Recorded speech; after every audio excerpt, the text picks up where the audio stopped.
దీన్ని కనెక్ట్ చేస్తూ ఇంకొక పాయింట్ అడుగుతాను. మరి అడగచ్చో లేదో నాకు తెలీదు. మీరు చెప్పగలిగితే చెప్పండి. మీకు బ్రహ్మాండంగా తెలిస్తే ఒకవేళ 'జబర్దస్త్' అనే ప్లాట్‌ఫార్మ్ ఎంతో మందికి లైఫ్ ఇచ్చింది. ఎంతో మందికి ఫుడ్ పెట్టింది. ఒప్పుకుంటారా మీరు? 100% ఒప్పుకుంటాను. ఫ్యాక్ట్ కూడా. అదే నేను కూడా తిన్నా 'జబర్దస్త్‌తో' గదా! ఆ ఫుడ్డు. అవును. అదే 'జబర్దస్త్‌తో' సుడిగాలి సుధీర్ గారు ఎంత ఫేమస్ అయ్యారో, 'ఆట రాంప్రసాద్', గెటప్ సీను వీళ్ళ టీమ్ ఏదైతే ఉందో వాళ్ళు ఎంత ఫేమ్ తెచ్చుకున్నారో ఆ ప్లాట్‌ఫార్మ్‌తో కూడా తెలుసు. అందరికీ తెలుసు. అవును. వన్ ఫైన్ డే సడెన్‌గా 'జబర్దస్త్' నుంచి సుధీర్ గారు కనబడకుండా పోయారు. అంటే మానేసారో, మరి తీసేసారో ఏమో మాకు తెలీదు. దాని వెనకాల స్టోరీ ఏం జరిగింది? మీరు చెప్పాలి ఇప్పుడు దాని వెనకాల ఏం జరిగింది? అంత సడెన్‌గా సుధీర్ గారు 'జబర్దస్త్‌లో' కనబడకుండా వెళ్ళిపోవడానికి రీజన్.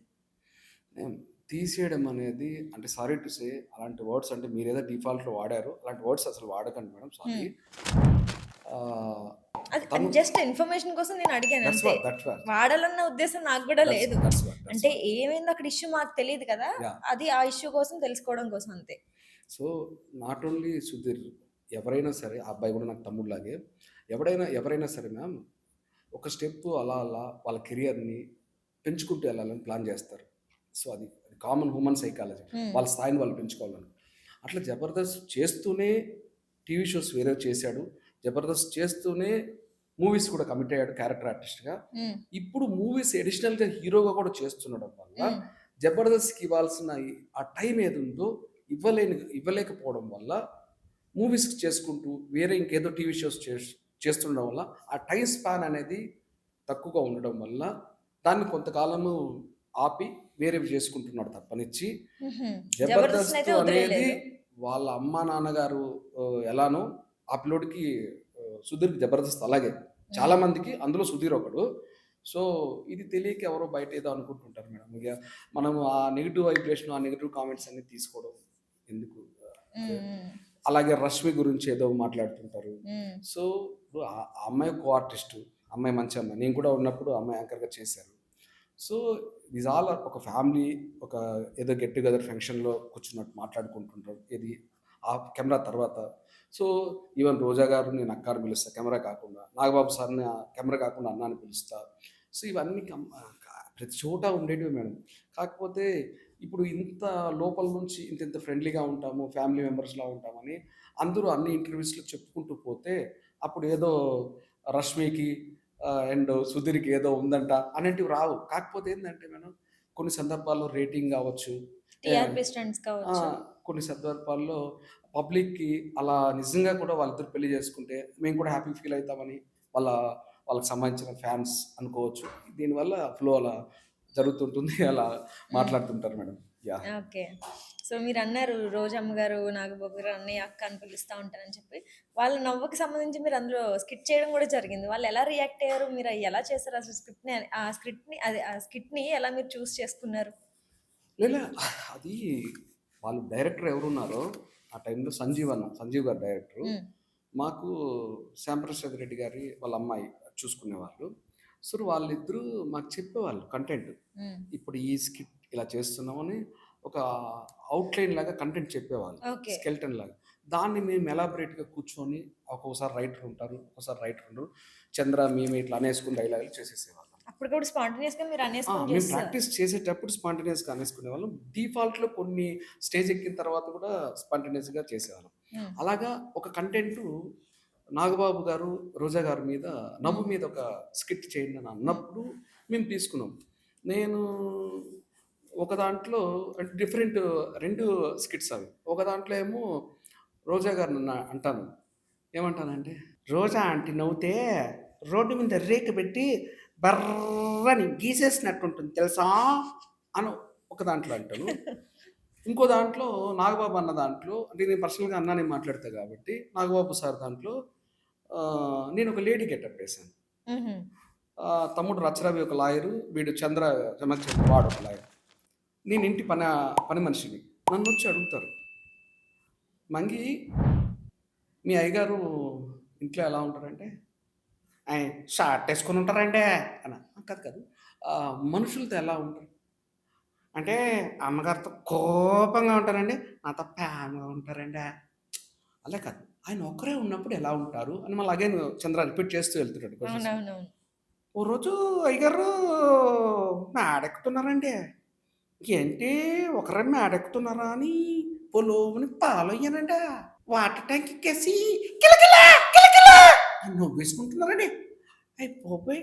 రోటొచ్చి "ఏం టైగరు మీరే నవ్వేసుకుంటున్నారు" అన్నారండి. "నువ్వు కూడా రాయే మంగి కలిసి నవ్వేసుకుందాము" అన్నారండి. అయ్య బాబోయ్! ఇంకేమన్నా ఉందండి? అమ్మగారికి తెలిస్తే "నేను రానండి" అన్నానండి. సో, ఆ రోజుటికి ఆ నవ్వు మీద స్కిట్టొచ్చింది. ఇవి కూడా నేను చెప్పిన డైలాగ్సే ఆ! 'జబర్దస్త్'. వేరే ఆ! ఆ! ఎవరినో చెప్పింది నేను చెప్పట్లేదు. నేను చెప్పను కూడా. నా మీరు డైలాగ్ ఓన్ చేసుకొని చేసినవి ఇవన్నీ. అఫ్‌కోర్స్ మేము ఓన్ చేసుకొని వింటాము. స్కిట్‌లో ఇంప్రవైజేషన్ అయ్యుండొచ్చు. వాటెవర్ ఇట్ మే బి నేను యాక్ట్ చేసింది. హ్మ్. ఈ 2 కూడా రోజా గారిది గాని, నాగబాబు గారిది గాని నేను యాక్ట్ చేసిన డైలాగులు నేను మీ దగ్గర చెప్పాను. హ్మ్. హ్మ్. హ్మ్. వేరే ఎవరివి తీసుకొని మీకు చెప్పలేదు. హ్మ్. కాబట్టి ఇదేం కాంట్రోవర్సీ అవ్వదు. అవ్వాల్సిన అవసరమూ లేదు. ఓకే. సో, ఇంకా 'జబర్దస్త్' టాపిక్‌ని పక్కన పెట్టి ఇంకా మూవీస్ టాపిక్‌కొస్తే రీసెంట్‌గా రిలీజ్ అయిన 'పుష్ప' సినిమా 1, 2 ఎంత హిట్ అయిందో మనందరికీ తెలుసు. అందులో బన్నీ గారి క్యారెక్టర్ ఎంత హిట్ అయిందో కూడా మనందరికీ తెలుసు. సో, అలాంటి ఒక మంచి పాన్ ఇండియా క్యారెక్టర్‌కి, పాన్ ఇండియా స్టార్‌కి మీరు ఆ చిత్తూరు స్లాంగ్ ఏదైతే ఉందో అది మీరు నేర్పించారు అని విన్నాం. అంటే సారీ అండి. నేను అంటే అది ఎలా అన్నది ఇన్‌పుట్స్ మీరిచ్చారు అనేది. అదే. నేను 100% మొత్తం నేను నేర్పించలేదండి. ఓకే. నేను బిగినింగ్‌లో నాకు ఆ టీమ్ అప్రోచ్ అయితే, సుకుమార్ సార్ వాళ్ళ టీమ్ అప్రోచ్ అయితే, నేను సుకుమార్ సార్‌ని కలిసాను. తర్వాత బన్నీ సార్‌ని కలిసాను. నేను దాదాపు కొద్ది రోజులు ఒక నేర్పించాను. 1 మంత్ లోపే. ఆ తర్వాత నన్ను ఎలా కంటిన్యూ అవ్వమన్నారు. డైలీ వెళ్ళేవారా? అప్పుడప్పుడు వాళ్ళు పిలిచినప్పుడు వెళ్ళేవాడిని. ఆ! సార్ వాళ్ళ ఇంటికెళ్ళేవాడిని. గెస్ట్ హౌస్‌కెళ్ళేవాడిని. ఓకే. ఆ తర్వాత మా అమ్మగారికి హెల్త్ బాలేకపోవడం, ఆవిడ హాస్పిటలైజేషన్ అవ్వడం, తర్వాత నేను ఆవిడని చూసుకునే ప్రాసెస్‌లో ఆవిడ కాలం చేశారు. అలా అలా చేయడం వల్ల నాకు ఒక క్యారెక్టర్ గూడా అందులో పెట్టినప్పటికీ కూడా నేను క్యారెక్టర్ చేయలేకపోయాను. అండ్ కంటిన్యూ అవ్వలేకపోయాను. బికాస్ ఆఫ్ మా అమ్మగారితో నేను ఎళ్ళిపోవాల్సొచ్చింది అక్కడికి హ్మ్. హాస్పిటల్‌కి. సో, అట్లా కొద్ది రోజులు నేర్పించాను.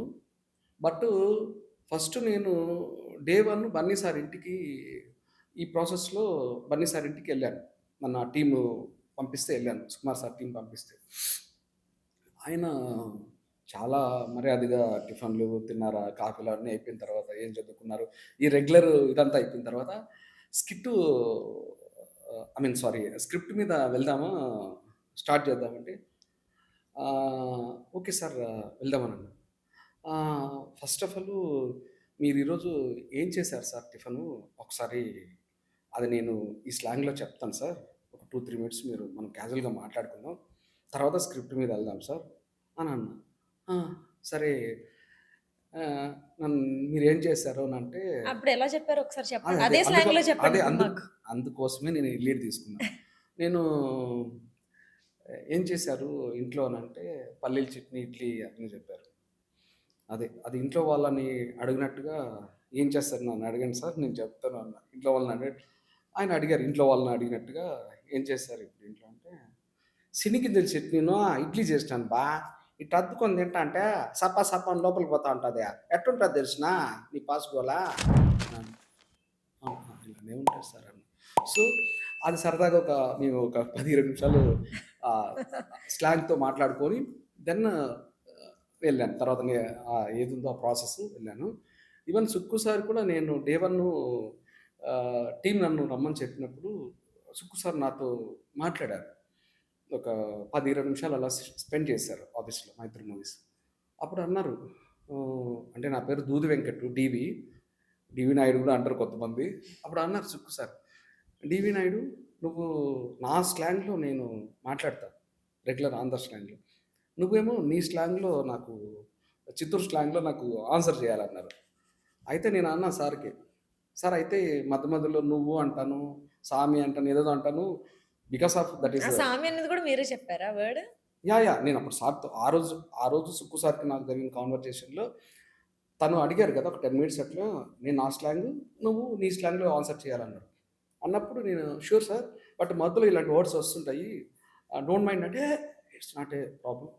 నువ్వు నువ్వు కంటిన్యూ చెయ్యి అంటే ఆయన అడిగారు. అడిగినప్పుడు నేను ఆన్సర్ చేసేవాడిని. అప్పుడు చెప్పాను. "నువ్వు ఏంది నువ్వా? మా ఊర్లో నువ్వు చేసిన సినిమాలకే ఎట్టున్నారు తెలిసిన ఫ్యాన్సు. నువ్వు కనిపించినావనుకోనా నిన్ను తినేస్తారు అట్టున్నారు నీకు ఫ్యాన్స్. ఏందిరా నీ పాచికల్లో నువ్వు ఎట్ట చేస్తావు డైరెక్షన్ స్వామి?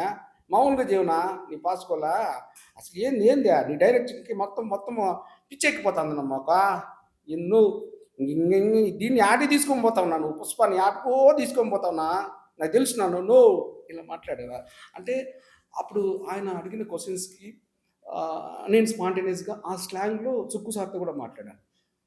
ఆయనతో ఎక్కువసేపు మాట్లాడాను. అప్పుడు ఇంకా తనకి బాగా నేను కనెక్ట్ అయిపోవడం వల్ల సుక్కు సార్‌కి ఇంకా బన్నీ సార్ ప్రిఫర్ చేశారు. అలా నేను వెళ్ళాను. కాతే మా అమ్మగారి హెల్త్ బాలేకపోవడం వల్ల నేను బన్నీ సార్‌కి ఎక్కువ టైము తర్వాత వేరే ఒక అబ్బాయి శ్రీకాంత్ అని ఏడీ కమ్ ట్యూటర్ అబ్బాయి వచ్చాడు నా తర్వాత. సో, నేను ఎక్కువ స్పెండ్ చేయలేకపోయాను. అందులో వేషం కూడా చేయలేకపోయాను. సరే అమ్మకు మించింది ఇంకా ఏముంటది. పార్ట్ 3 ఉంది గదా మరి. లేదు. నాకు సుక్కు సారు అంటే ఇక్కడ ఇంకో విషయం కూడా చెప్పాలి. సుక్కు సార్ కూడా మంచితనం, మానవత్వం ఉన్న కొంతమందిలో సుక్కు సార్ ఒకరు. హ్మ్. ఈవెన్ కరోనా టైంలో కూడా ఒక డైరెక్టరు ఆయన తర్వాత ఆయన కో డైరెక్టర్ కూడా చేశారు. ఆ సినిమా ఫ్లాప్ అవ్వడం వల్ల. నేను ఆ పేరు కూడా చెప్పడం బాగోదేమో ఎందుకు. నేను ఆ టీమ్ తరఫున సుక్కు సార్‌కి మెసేజ్ ఫార్వర్డ్ చేశాను. సార్ ఇట్లా హ్మ్. వాళ్ళు అతను ఇలా చనిపోయారు ఫినాన్షియల్‌గా ఇది ఉన్నారని అంటే నా ఓట్‌ని బేస్ చేసుకొని ఆ టీమ్ ద్వారా తెలిసేటప్పటికి కొంత అమౌంట్ కూడా ఆయన రిలీజ్ చేశారు, పంపించారు. ఇట్లా నేను చెప్పానని కాదు, వేరే వాళ్ళు చెప్పారని కూడా చాలామందికి చేశారు, చేస్తూ ఉంటారు. అట్లా హెల్పింగ్ హ్యాండ్‌లో సుకుమార్ సార్‌దొకటి. సో, అది. సో, మీకు ఇండస్ట్రీలో మీ యాక్టింగ్ పరంగా, మీ కామెడీ పరంగా, ఏది మిమిక్రీ పరంగా చూసుకున్నా చాలా కాంప్లిమెంట్స్ వచ్చే ఉంటాయి. హ్మ్. అందులో మీకు బాగా గుర్తుండిపోయిన కాంప్లిమెంట్ ఏమన్నా ఉందా? హ్మ్. యాక్చువల్లీ ఆ సినిమా రిలీజ్ అవ్వలేదు. లేతే బావుండేది. మేబీ సూన్ రిలీజ్ అవ్వచ్చేమో. అవ్వచ్చు కదా! అవ్వాలని కోరుకుంటున్నా. అది అరకులో ఒకటి షూట్ జరుగుతుందండి. అందులో ఫిజికల్లీ కమ్ మెంటల్లీ హ్యాండిక్యాప్టెడ్‌గా నేను చేస్తున్నా. హ్మ్. ఒక ఆర్ఫన్ నుంచి రియల్ ఫిజికల్లీ కమ్ మెంటల్లీ హ్యాండిక్యాప్స్‌ని తీసుకొచ్చారు. హ్మ్. అయితే అందులో లీడ్ నేను చేస్తున్నా. మా గార్డియన్ భానుచందర్ గారు, యాక్టర్ భానుచందర్ గారు హీరో. ఆయన చనిపోయి ఉంటారు. ఆయన సమాధి దగ్గర శ్రద్ధాంజలి ఘటించాలి. నేనేమో ఫిజికల్లీ కమ్ మెంటల్లీ హ్యాండిక్యాప్డ్‌ని. సారీ. అయితే దాంతో పాటు ఒక ఫ్లవర్ పట్టుకొని ఇలా ఇలా చేయాలి. అది నాకు స్పేస్ ఇస్తే నేను చేసి చూపిస్తాను. హ్మ్. అయితే అది చేస్తుండంగా షార్ట్ రోల్ అయింది. కంటిన్యూ అయితుంది. ఒక 4, 5 రౌండ్లు, 6 రౌండ్లు తిరుగుతున్నాం. మేబీ డైరెక్టర్ గారికి 2, 3 రౌండ్స్ ఎనఫ్ అనుకుంటా. ఆవిడ భానుప్రియ గారు వచ్చారు. అలా అబ్జర్వ్ చూస్తున్నారు. కట్ చెప్పారు డైరెక్టర్ గారు. అందరూ అలానే ఉండిపోయారు. వాళ్ళ వాళ్ళ డిఫాల్ట్‌లో వాళ్ళు really physically cum mentally handicaps. నేనొక్కడిని అందులో యాక్ట్ చేస్తున్నాను కదా! నేను మామూలు ఫిజిక్‌కొచ్చేసాను. అగైన్ ఆవిడ పిలిచి సారీ అండి అని అన్నారు. ఆహ్, నేను ఏదైనా తప్పు చేశానా అని ఒక గిల్ట్‌గా ఫీల్ అయ్యి మ్యామ్ నాకెందుకు సారీ చెప్తున్నారు? నేనేమైనా తప్పు చేశానా? అంటే కాదు నేనే నేను బై మిస్టేక్‌లో అంటే మిమ్మల్ని నిజంగానే హ్యాండిక్యాప్డ్ ఆ! అనుకున్నారా యాహ్! వాళ్ళు? ఫిజికల్లీ కమ్ మెంటల్లీ హ్యాండిక్యాప్డ్ అనుకోని నేను మిస్‌అండర్‌స్టాండ్ చేసుకున్నా. అందుకని మీకు సారీ చెప్తున్నాను అని ఆవిడన్నారు. అంతకంటే కాంప్లిమెంట్ ఏముంటది అంటే మీరు చెప్పండి. అందులో అంత జీవించేసారన్నమాట మీ యాహ్! సో, క్యారెక్టర్‌లో. అది ఆవిడ గొప్పతనం అది.